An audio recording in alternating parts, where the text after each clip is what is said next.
Good morning, everyone. Welcome to Mindful Morning with me, Ashley Walkneen. Today, I want to talk about how to tap into creativity using mindfulness. I work a lot as a coach with creative types of people, really because I myself am a creative type. I was an actress and a singer for a long time, so that is a space. Being in that profession is something that I know very well. And so I do a lot of helping people manage their mind and their emotional life, not only to navigate the stresses of the industry, of being the CEO of their own career and their creativity as their commodity, but also because they themselves are the vessel, right? So managing their mind and their emotional life in order to um, tap into their own creativity.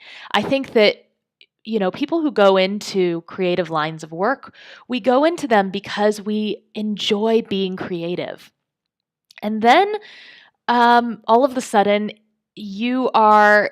creativity becomes a part of your job expectation. And that can make creativity a very stressful, pressure feeling kind of thing. There's a certain amount of responsibility that comes along with that. So, how do you stay connected to that creativity and out of being up in your head and stressed out because of the work part of being a creative and having your career around that? So when I was in drama school, something they had us doing a lot was laying on the floor, noticing our breathing, bringing our attention to the here and now, getting into our body. And for me at first, coming from like a small town in Ohio, which was very conservative, this was kind of weird to me. I'd never done that before. And I think that, for most people, I mean, going to college, this is not normally a part of your curriculum. It's only if you go to a drama school like the Royal Conservatory of Scotland, like I did, where you would be asked to do this kind of thing. But I became really fascinated with it the more that I was doing it. And that actually was my first introduction to mindfulness. As I started to explore this presence stuff, I was introduced to the idea of mindfulness. And a lot of times we think of mindfulness as being the same thing as meditation, but it's not. And meditation is just a way of practicing mindfulness. Mindfulness is just a way of being, it's a way of going about your day, it's a quality that you embody. And I like Dr. Russ Harris's definition of mindfulness, which is paying attention to the here and now with curiosity, openness, and flexibility. So I started to practice those qualities just for myself. It had nothing to do with creativity, really. Drama school was very competitive, very stressful, very full on, 24/7. And I just felt better when I was practicing mindfulness, practicing these qualities of presence, openness, curiosity, and flexibility. At the time, I did not know that there was a link between those things and creativity. It wasn't until I was doing a show called The Three Lives of Lucy Cabral, and I was playing the role of Lucy, that I started to bring these things into the rehearsal room as a means of a creative source. Uh, Lucy was a really difficult character for me at first. She was a French peasant who was more like a masculine rooster than she was an actual human being. She sounded and acted very aggressively. Physically, she resembled more of a chicken, and so it was much like an ugly duckling kind of storyline. She was outcasted by everybody, her family, the person that she fell in love with. She ended up a recluse living in the mountains of France. So when I remember being in the rehearsal room on the first day and just having absolutely no idea where to start with this role. She was so different from me. But because I had been practicing mindfulness, I was also aware of how uncomfortable I was and aware that I was judging myself, not really being open to exploring, possibilities. So I knew I needed to change my approach in order to get into this role. So I started to bring these four qualities. I wondered, if I bring these four qualities into the rehearsal room, how might they help me? And they really did. And like I said, this thing of mindfulness, these four qualities, it's a way of being. So they're all really happening at once. It's just a quality of behavior, right?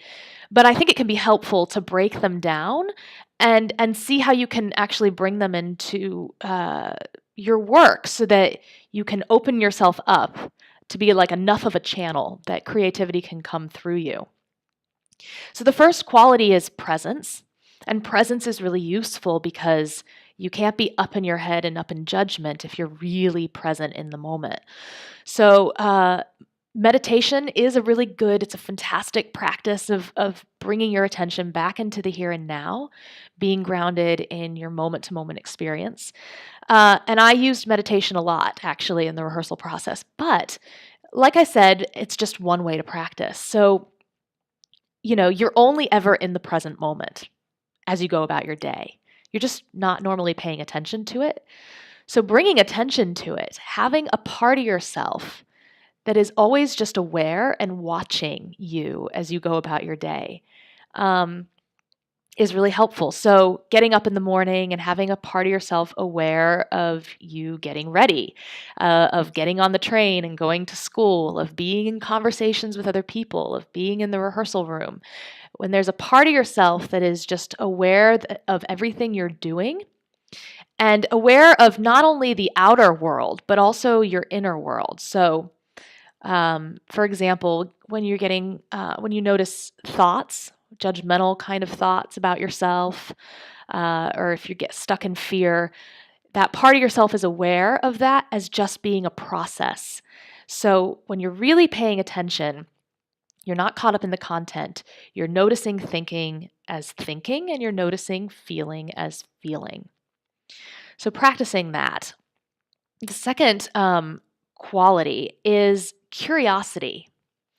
So if you imagine a time in your life when you did something new, like you got a new job, or you went to a new place, you met a new person, you learned something new, whatever it was, you experienced it for the first time in a really novel way, right? You had no idea how to relate to it because you'd never experienced it before. So that you were already being mindful.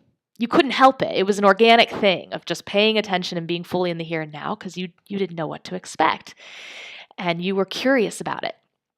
But then what happens is, when something becomes a routine, it goes from being mindful to mindless. So how can you bring curiosity back into your everyday life and then bring that into the creative space with you? For example, when I first moved to Scotland, I was amazed at how green the grass was. And then after living there for a long time, I had forgotten. So when I brought curiosity back into the mix, I re-noticed just how amazing the color was.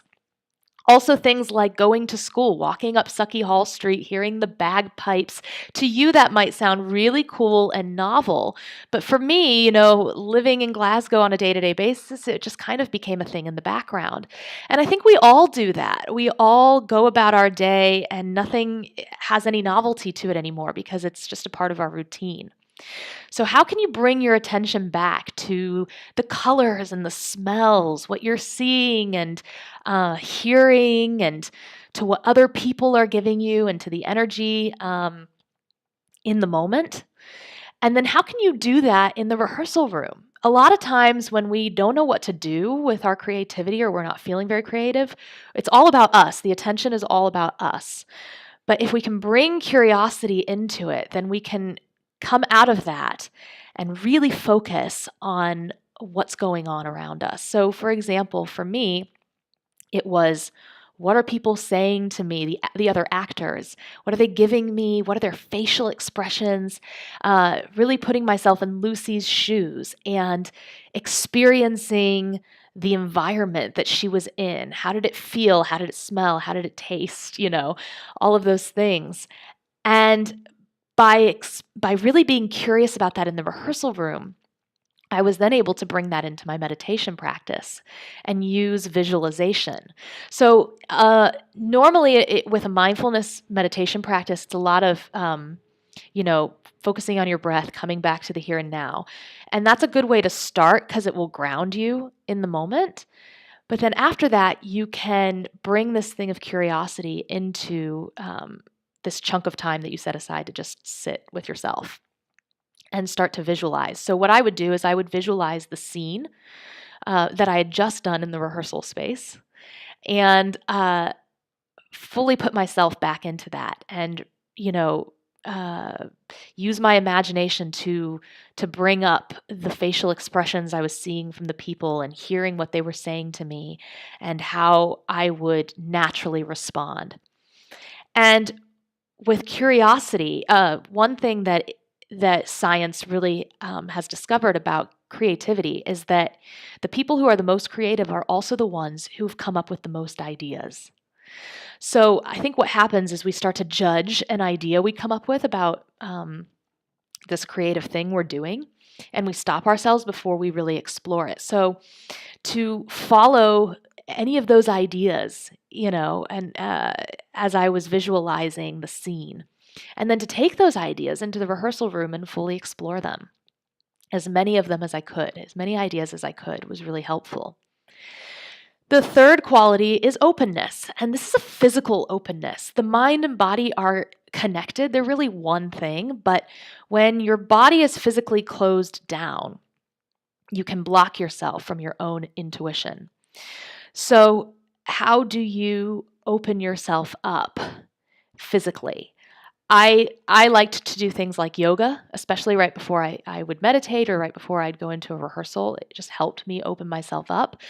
But I know people who golf mindfully, and you might not think of that as being open. But if you're fully paying attention and bringing that presence and awareness and curiosity into the moment, then you're aware of any tension when you're about to do your swing, and you're able to drop that tension and open yourself up. So you can do openness with anything physical. It's really just about getting yourself back into your body. So I would have some fun with that and figure out what that might be for you. And it's going to be different for everybody. So play around with it. And the last one is flexibility. And this kind of brings them all together. This is flexibility in terms of your physical self, right? Being flexible in your movement instead of rigid and stuck. It's also flexibility of attention. So when you notice yourself caught up in thinking, to be able to flexibly come back into the here and now and get back into curiosity. You know, being able to pay attention to what's going on around you in the scene, for example, and then also being able to pay attention to what's happening inside. To be able to shift back and forth between the two, practicing that flexibly. So those four qualities for me were very helpful.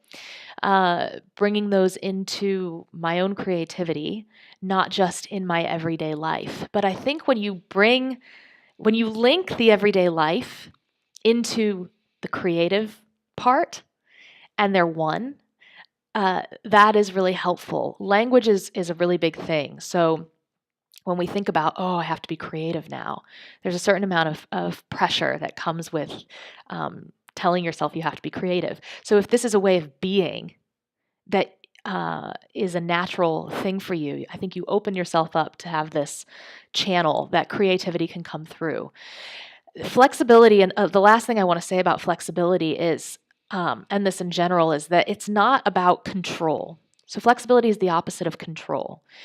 If you're using these four qualities or mindfulness or anything really to try and force yourself into creativity, it's going to have a backfire effect on you. It's not going to work. So flexibility means that whenever you're not feeling creative, and there were definitely times where I'd sit and do my meditation or I'd go into the rehearsal room and nothing would show up, or I just wasn't really there and I was struggling. to not get caught up in that, but to have some patience and some compassion and flexibility around your willingness to allow that to happen.